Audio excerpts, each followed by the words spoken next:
Halo semuanya, salam sejahtera untuk kita semua. Perkenalkan, nama saya Samuel Gosal. Saat ini saya adalah mahasiswa Fakultas Hukum di Universitas Samratulangi. Hari ini saya akan membahas tentang regulasi yang bersifat nasional dan internasional. Melalui video ini, saya akan menjelaskan poin-poin utama mengenai regulasi nasional dan internasional. Harapan saya presentasi ini dapat memberikan wawasan bagi kita semua.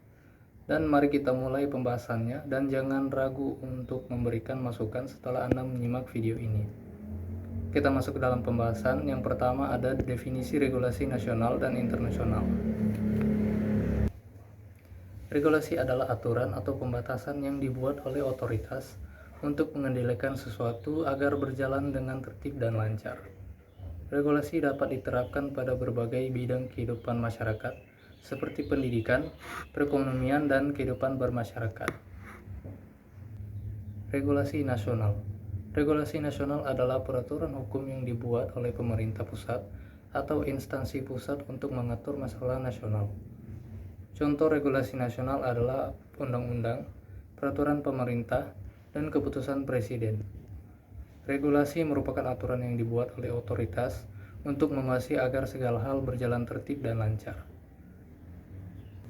Regulasi memiliki beberapa tujuan, yaitu mengendalikan segala hal, memudahkan terciptanya ketertiban, menciptakan kondisi yang aman dan tentram. Regulasi tidak hanya menyangkut satu aspek kehidupan, tetapi seluruhnya yang terkait kehidupan bermasyarakat. Regulasi internasional. Regulasi internasional adalah peraturan yang dibuat dan diterapkan di tingkat internasional yang seringkali dilaksanakan oleh organisasi internasional. Regulasi internasional bertujuan untuk mengatasi dan mengelola risiko yang melampaui jangkauan masing-masing negara. Kita masuk dalam pembahasan mengenai penerapan regulasi teknologi informasi dan komunikasi nasional dan internasional. Kebijakan dan regulasi yang dikeluarkan oleh pemerintah seringkali tertinggal oleh berbagai perkembangan, baik di masyarakat maupun di dunia bisnis.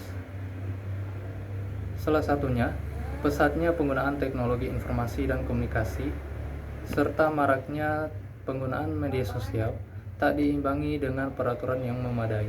Tuntutan reformasi birokrasi untuk mewujudkan tata kelola pemerintahan yang baik membuat setiap institusi pemerintah melakukan perbaikan-perbaikan terhadap sistem yang telah ada.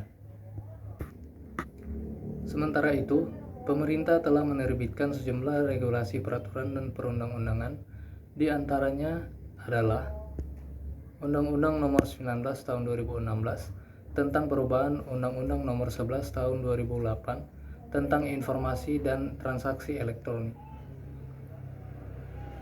Kemudian ada Undang-Undang Nomor 27 Tahun 2022 tentang perlindungan data pribadi, Peraturan Pemerintah Nomor 71 Tahun 2019 tentang penyelenggaraan sistem dan transaksi elektronik, dan Peraturan Menteri Komunikasi dan Informatika Nomor 10 Tahun 2021 tentang penyelenggara sertifikat elektronik.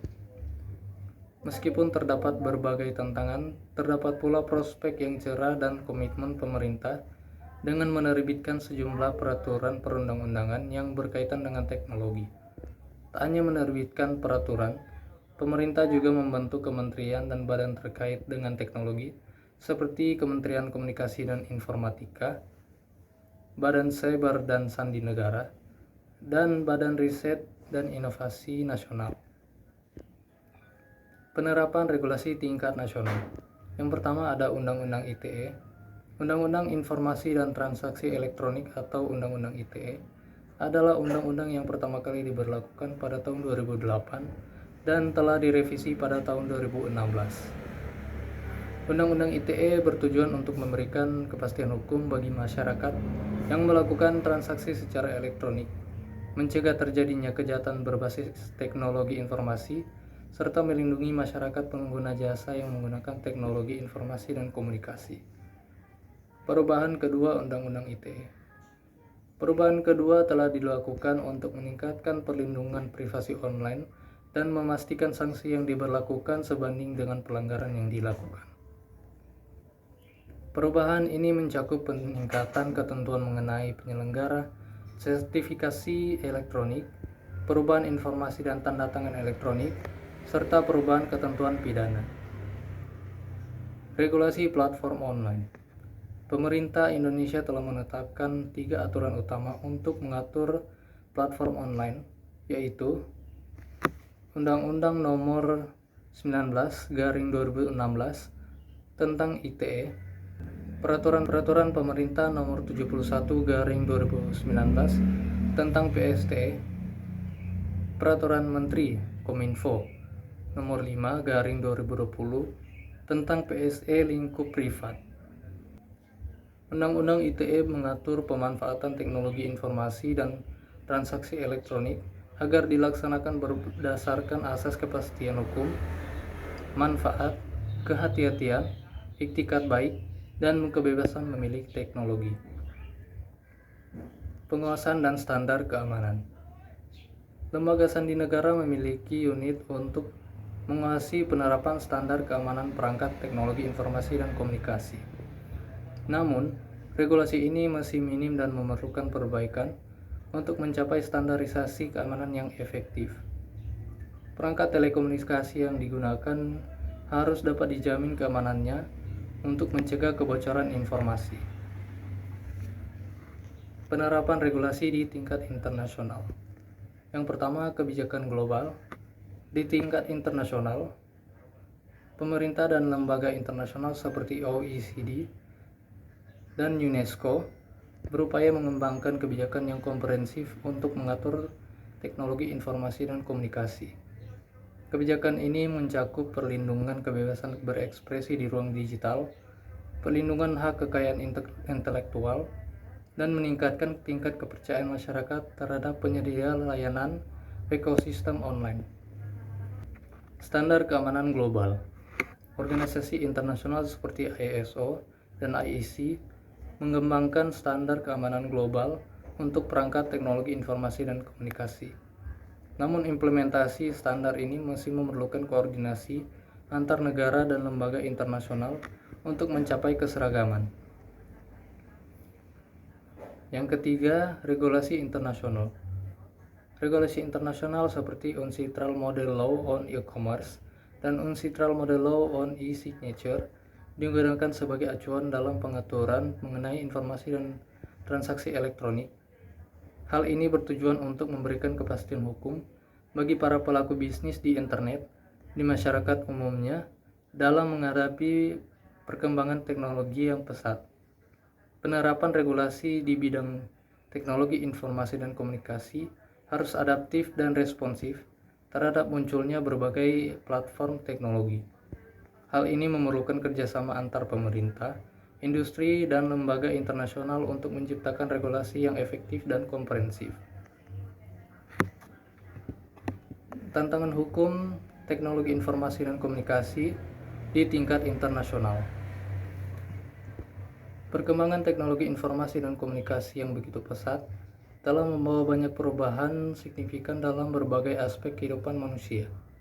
Namun di sisi lain, perkembangan teknologi informasi dan komunikasi juga memunculkan berbagai tantangan yang kompleks di tingkat internasional.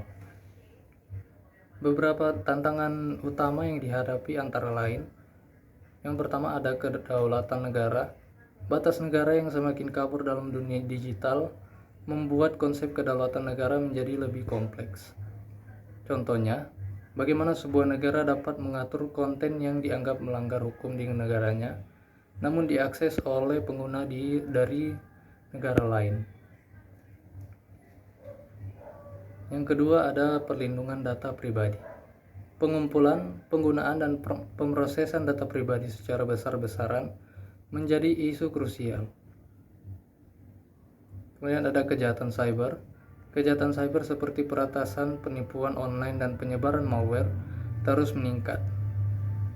Hak cipta dan kekayaan intelektual yang merupakan digitalisasi memudahkan reproduksi dan distribusi karya kreatif yang membeludak. Upaya mengatasi tantangan. Untuk mengatasi tantangan-tantangan tersebut, diperlukan kerjasama internasional yang kuat. Beberapa upaya yang telah dilakukan antara lain pengembangan kerangka hukum internasional. Negara-negara di dunia terus berupaya mengembangkan kerangka hukum internasional yang komprehensif untuk mengatur penggunaan teknologi informasi dan komunikasi.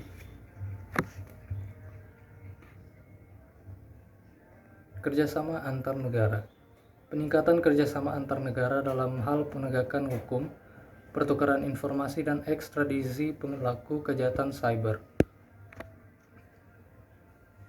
Peningkatan kesadaran masyarakat. Meningkatkan kesadaran masyarakat tentang pentingnya keamanan cyber dan perlindungan data pribadi. Kita masuk ke dalam kesimpulan. Penerapan regulasi teknologi informasi dan komunikasi di Indonesia diatur oleh berbagai undang-undang termasuk Undang-Undang Nomor 36 Tahun 1999 tentang telekomunikasi. Regulasi ini bertujuan untuk menciptakan iklim kompetisi yang sehat di industri telekomunikasi, mencegah praktik monopoli, dan melindungi kepentingan publik. Selain itu, pemerintah diharapkan berperan sebagai pengawas dan fasilitator dalam industri yang semakin berkembang ini.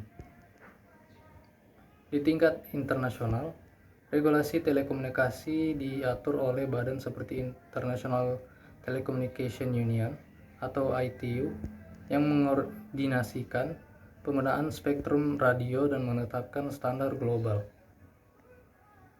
Kesepakatan multilateral dalam kerangka WTO juga berperan penting dalam mengatur aspek-aspek telekomunikasi global.